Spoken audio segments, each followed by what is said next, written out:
Well, here we are. My name is Callum. I'm the East Site team leader at Above Bar Church, and this is Jonathan Barry, our fearless minister and Fearless leader. minister. Oh, okay. I don't think I've been described in that way before, but Oh, surely. We are on today's podcast. We're going to talk about singleness, mm, and ironically, we had to reschedule this recording because of me and illness, and we unknowingly rescheduled it for Valentine's Day, so you can date indeed. when this conversation is happening, which is a bit ironic. It Um, is rather ironic. Yeah, as it happens, I'm actually going away on a retreat tonight for a couple of nights. So, yeah, nice, I'm quite pleased to be away from Valentine's Day, I have to say, nice. as a single man. So, Okay. yes, but that's a strange coincidence. Well, it's helpful though in some ways.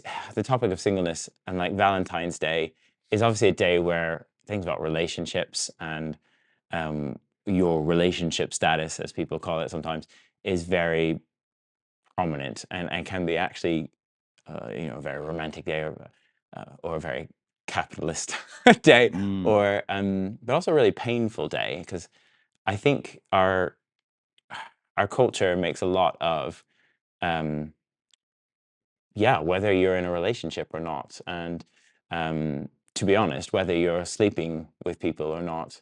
And yeah, I guess what's your experience? Could you tell us a little bit maybe of your kind of background sure. around Yeah. singleness? So I became a Christian when I was 24, which is quite a few years ago now. And yeah, when I came to faith, I was actually in a same-sex relationship and was yeah, convicted really when I came to faith that I should leave that relationship. So I've been single, or I actually prefer to call it unmarried since Hmm. that time. So that's my kind of status, if you like. But actually, the most important thing about me really is not my marital status, but is the fact that I'm in Christ. So for me, that's my kind of main identifier. I'm in Christ. I'm a Christian. That's the most important thing. But yeah, unmarried. So Okay. I want to put a bookmark on that unmarried and come back to it because okay, that's very, very different, I yeah, would say. And we go need on. to come back round to that. Um, It's also worth saying, I said, like in our culture, makes a lot of relationships. It's also fair to say that church and in church life, often a lot is made about whether you're engaged, married, have Oh yeah, kids, and that kind of thing. yeah, What's been your experience, I guess, as a Christian? So you weren't always a Christian and you became a Christian yeah. So as an unmarried person. sure. Yeah, as a Christian, it was interesting. So in the first, certainly, I would say 10 years of being a Christian, so sort of 24, well into my 30s. Of course, a lot of people didn't know my story, didn't know my background. And yeah, quite a few people tried to set me up with lovely Christian women, and there were Mhm. some lovely Christian women. And I kind of felt I had to resist that. And you do sometimes, not everybody was like this, but you do sometimes get the comments, especially when you go to a wedding, oh, don't worry, Jonathan, you'll be next, or there's somebody out Yeah, there for you. yeah. And that does create a pressure, creates a particular pressure, I suppose, when you just know for yourself that that's unlikely to be where you're heading.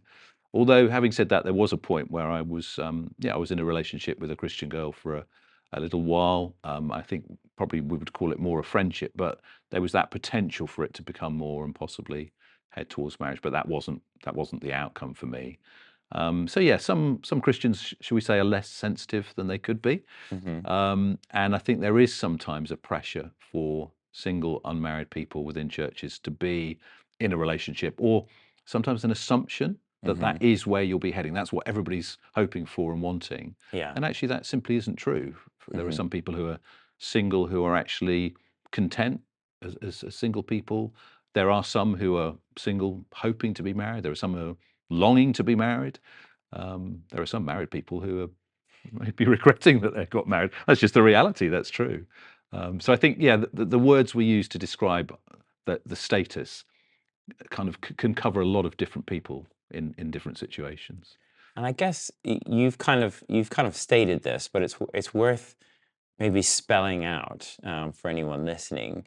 You're saying kind of as an unmarried person as well. That means you aren't kind of sleeping with anyone because I Yeah, think in our culture, it very much kind of well, you can be single as it would be put, but absolutely yeah, kind of sleeping with people. Um, and that's part of it. Maybe if you're single, it just means you're not living with somebody else, or Mm, dating, or engaged, or married. mm. So yeah, I guess maybe what is your definition of being unmarried as a Christian? Yeah, it's a really good question. Yeah, I think, I mean, I would passionately believe and follow what I would call the orthodox teaching of the Bible, which is that sex is a wonderful gift from God, but it's a gift that's been given to be enjoyed exclusively within a marriage between one man and one woman. So that's the definition that I hold to. Um, so singleness, yes, means not being in a sexual relationship, but it doesn't mean not being in relationships, as in not having connection with other people. And that for me is really important. That although I am an unmarried person, I have some really good, deep, close friendships, a number of close friendships, and that for me is just really important. And that's a part of because I need intimacy as an unmarried person. I need intimacy. Hmm. But I think again that word intimacy is an interesting one because I think some people hear that and they assume sex. Yeah, We need to recapture these words, I think, yeah. and give them biblical definitions as Christians. For me, being intimate with people is about being real. It's about being authentic, Hmm. sharing your life, sharing your heart. Mm. That for me is true intimacy. So There was actually a BBC documentary made years ago, exploring different people of faith's kind of perspective on relationships and being single and married. And they had a kind of, I guess, what I would say is a quite liberal Christian who mm, was saying, it's very fine for me as a gay man to marry another person, and that's biblical. And then there was a guy named David Bennett, who we both know, who was interviewed, and at one point, the interviewer, this is a BBC documentary, I'm not sure if it's still available, um, but David said to the interviewer, sex does not equal intimacy. mm. And the interviewer literally went, doesn't it? Like with this kind of Yeah. like, what? And he just, in the classic David way, went, no, Mm, kind of, with his lovely big brown eyes. And, but it was a really telling moment for me of even an interviewer kind of was caught very off guard by that idea. mm. It's a very, I think in our world, a very radical idea of, well, why wouldn't you do this? Why wouldn't you? Um, so I guess maybe there's a little bit of just that why, like why, um, if you are unmarried, why not Yeah. sleep Yeah. around? So for me, the simple answer is because Jesus teaches me not to, and I'm primarily a follower of Jesus, and I want to please Him, and I want to put Him first in my life. So, you know, if I were to go out and have sexually intimate relationships with people, the only thing that's going to do is mess me up, draw me away from my relationship with Jesus. And I simply believe that He says. You'll know the truth will set you free. If the Son sets you free, you'll be free indeed. So I think our culture might think freedom in this area is I'm free to go and have a sexual relationship with anyone that I want to. Nobody's going to stop me. I've got freedom. Why shouldn't I? Hmm. But actually, true freedom is taking what Jesus says to heart and seeking, although we'll do it imperfectly, not one of us will ever have, a perfect purity in the whole area of sexuality, but seeking and striving by His grace to live according to His pattern and His teaching. That actually is what brings freedom. That's certainly been my experience. I mean, certainly very early on in my Christian life, it wasn't easy having come out of a sexual relationship, a very intimate, close, long-term relationship. That wasn't an easy thing, and it took time Yeah. to learn. But as I've pursued that path, I've just enjoyed greater and greater freedom. So it's really a lie that to be free, to be fulfilled, you have to be in a sexually intimate relationship. Jesus says, no, I've given this gift of sex to be used in a certain context. And if it's enjoyed within that context, it will be enjoyable. It will be fulfilling. It won't be perfect because we're in an imperfect world. And that has been my experience, that actually following what He says and what He teaches is the path to freedom. And then that, as I've learnt that lesson and taken it to heart, that then has opened up this whole new area of a different kind of intimacy, which actually is a much more fulfilling kind of intimacy. And it's an intimacy of the heart. It's an intimacy of emotions. It can include some physical contact. I mean, I'm actually quite a tactile person, Mm. and I have a number of Christian brothers and sisters who know that and will give me, a lovely intimate hug. It's not in any way sexual, but it's actually a part of that of my need for intimacy. I do enjoy touch, and I don't think touch doesn't. Again, touch often equates to this is a step towards sex, but why? Where did we learn that from? We certainly Yeah. didn't learn it from God's word. Yeah.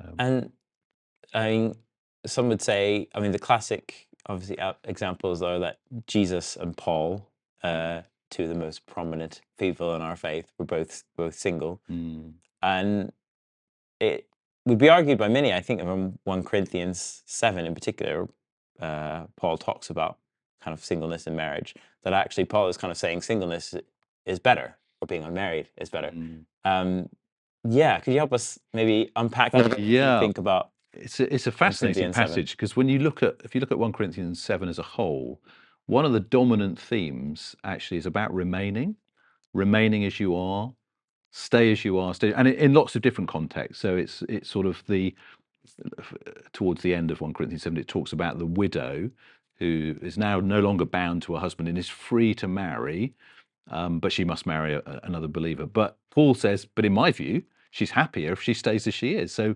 he does seem to express a preference for the unmarried life. But he also is very clear to say, oh, but look, if you're single and you want to be married, you're not sinning by getting married. So I think there is that dominant note of remaining, don't be in a rush. So I think when I first came to faith, I was very excited about becoming a Christian. I was thinking, oh, this is great. I'm now going to leave my same sex relationship. And actually, I've always wanted, my desire when I was younger was to have a family, have children. And I assumed that was going to be the path that I would go on.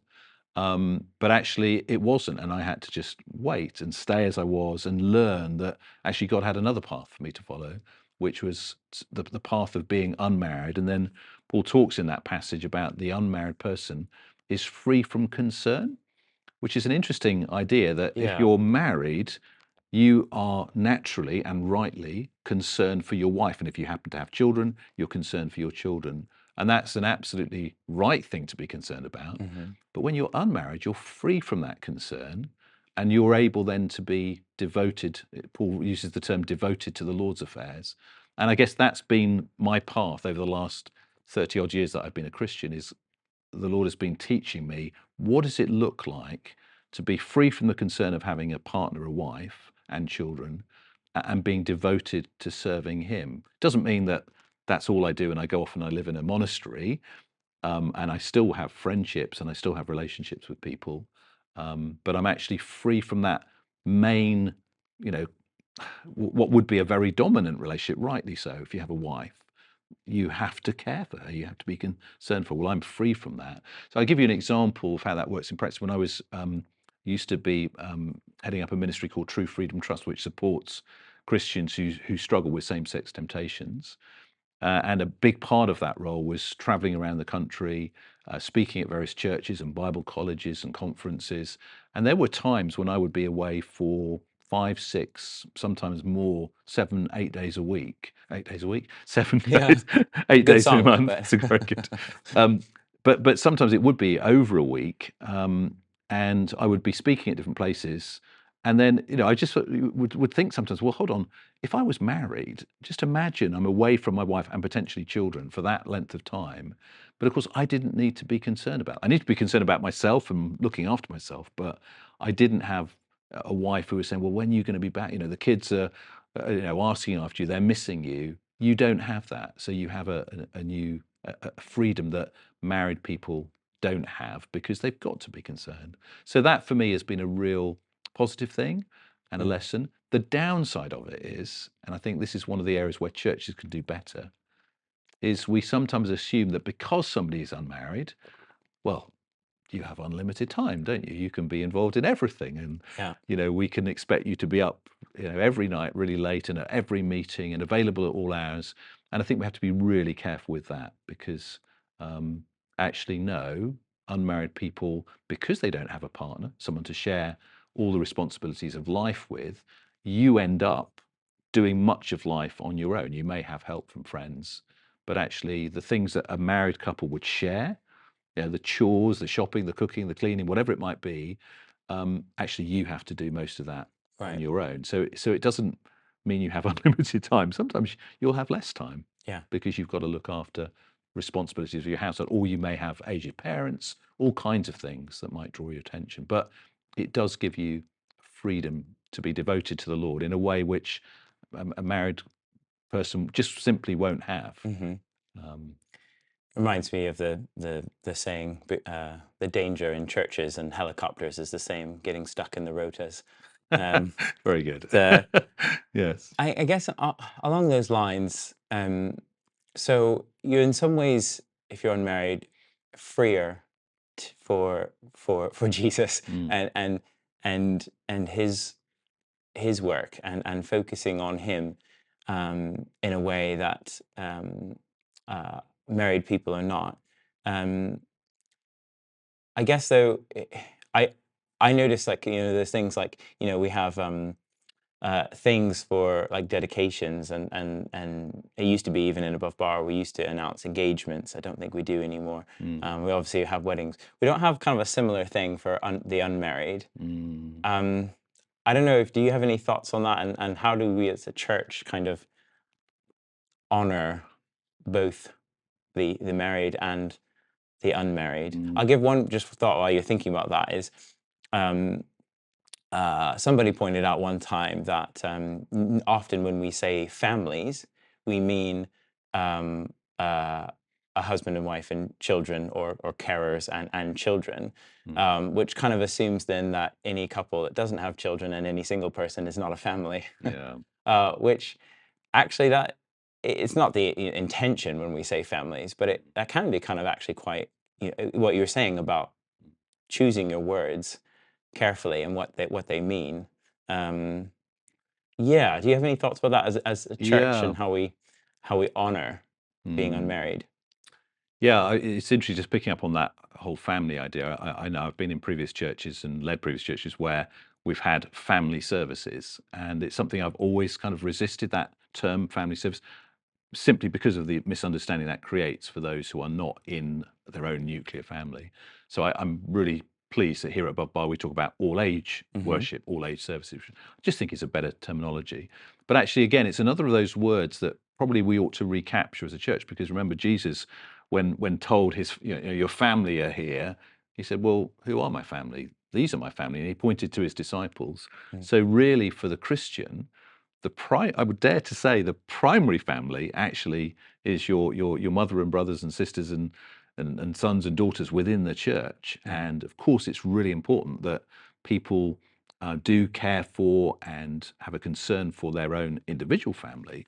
But nobody really in the family of God should be feeling alone, isolated, unloved, unwelcome, because really they have brothers and sisters and mothers and fathers. yeah, So yeah, I think again we need to just recapture that the church family is much wider, and we need to open up. I think I've often encouraged people to open up their families to draw in others who perhaps are not in their own nuclear family. yeah.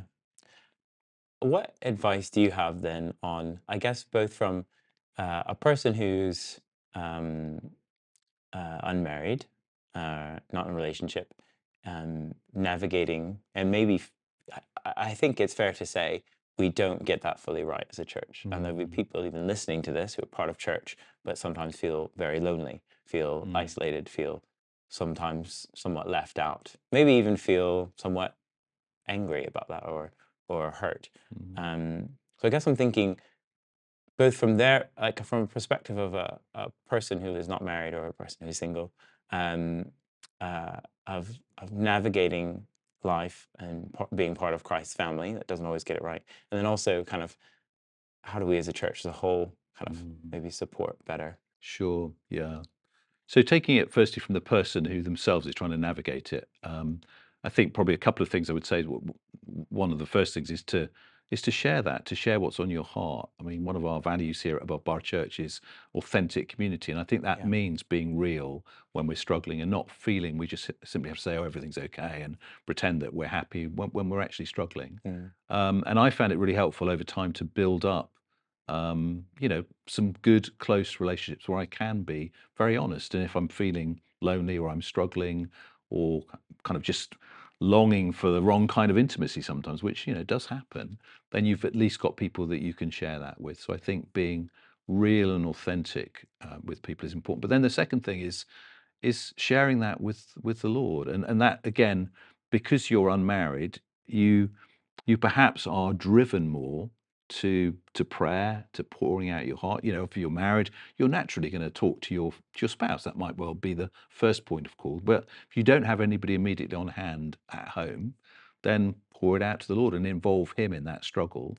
And I think that's one of the things I found really, really helpful in my own life. It's probably the thing that's grown my faith most is because I've not got a partner, I've not got a wife. I just naturally pour out my heart to the Lord and bring it to Him. And He delights in that. He loves it when we're real with Him. He Mm. loves it when we share our hearts and our struggles. And the Psalms are a great example of that. The psalmists just say it as it is. Yeah. And God is big enough to cope with that. Yeah. And there'll be good days, there'll be bad days. There'll be people who are just absolutely desperate to be married. And I would say, well, pour it out to the Lord. And actually, what you might find is He wants to teach you first to be contented as a single person. I've found that with quite a number of my single friends. They get to the point where actually they say, okay, Lord, I accept I may never get married. But then often that then is the point at which they meet that person who they then, Yeah. that's not always the case, but Right. certainly I've seen that in a number of cases of Yeah. reaching that point of saying, Lord, I trust you with my marital status. Mm. Yeah. Which is, of course, yeah, as you say, not a promise that then No, it's it's because not. there are no promises in that sense, Yeah. from God on this side of eternity. No, no, But no. um, But just coming back to the other part of that was the yeah. church. What can the church do? I think we can just be much better at the way we teach on Mhm. this whole area. So I think when you're teaching on marriage, it's good to include teaching on singleness. I think maybe something we could do here at Above Bar, and I'm sure other churches, is have an evening, to celebrate singleness and to honour people who are single, and maybe to hear some testimonies of people who are single, and the woes and the joys as well.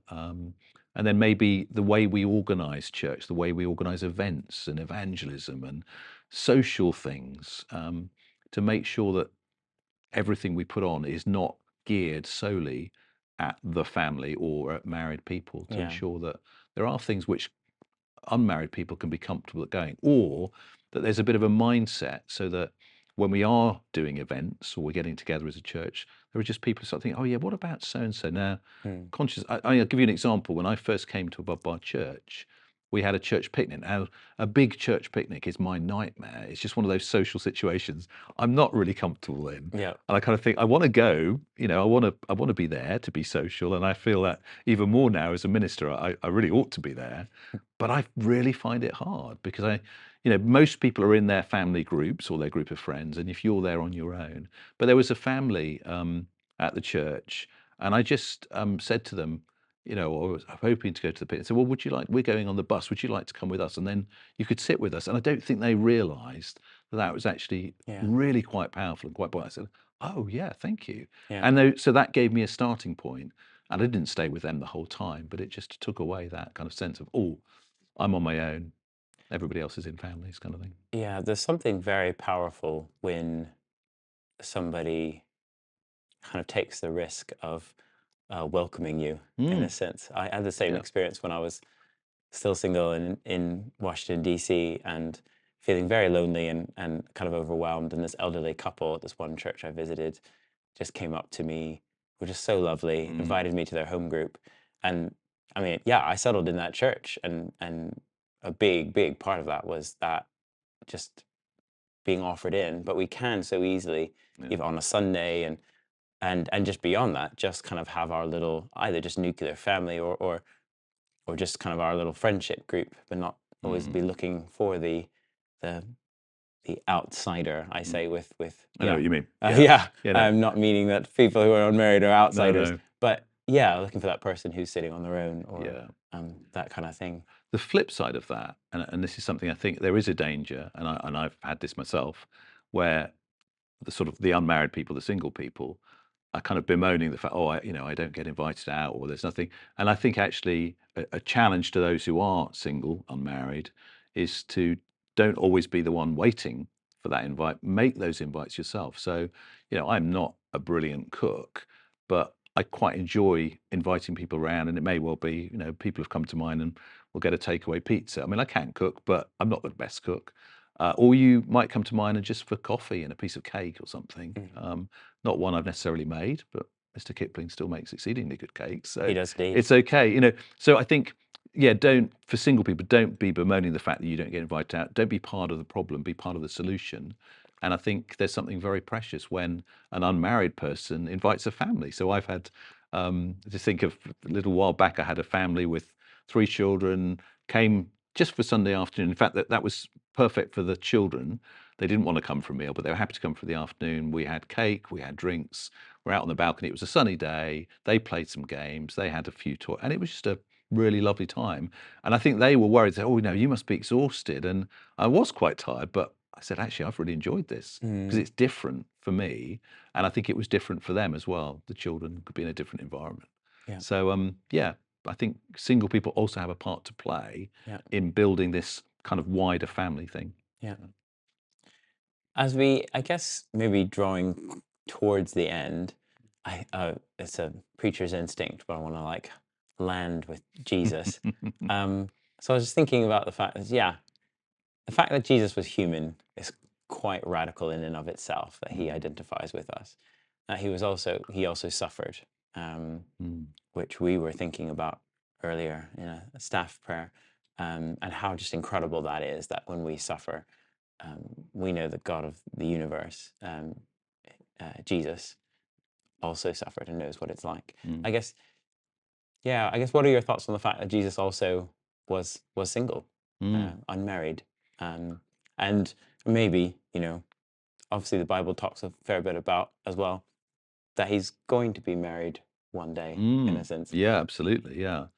Yeah, he was unmarried. He went through life on his own. And what interests me with that actually is the fact that he was the perfect human being, the complete Yeah, human being. And I think sometimes in our church we think that actually you're not complete yeah, until you're married. And we even have that phrase, don't we? Oh, the other half, which yes, really unhelpful phrase. yes, So no, Jesus was the complete perfect human being, yet wasn't married. But yeah, he had those time. I mean, the Garden of Gethsemane, when he was wanting his disciples to be around him, supporting him and praying for him, they weren't there. When he was arrested and sort of going towards the cross, all of his disciples fled. He was completely on his own. yeah, So yeah, he does completely understand what it's like to be on your own. And I think that, again, is a great reminder to us to pour out our hearts to Him when we're struggling with singleness, or we're struggling with aloneness.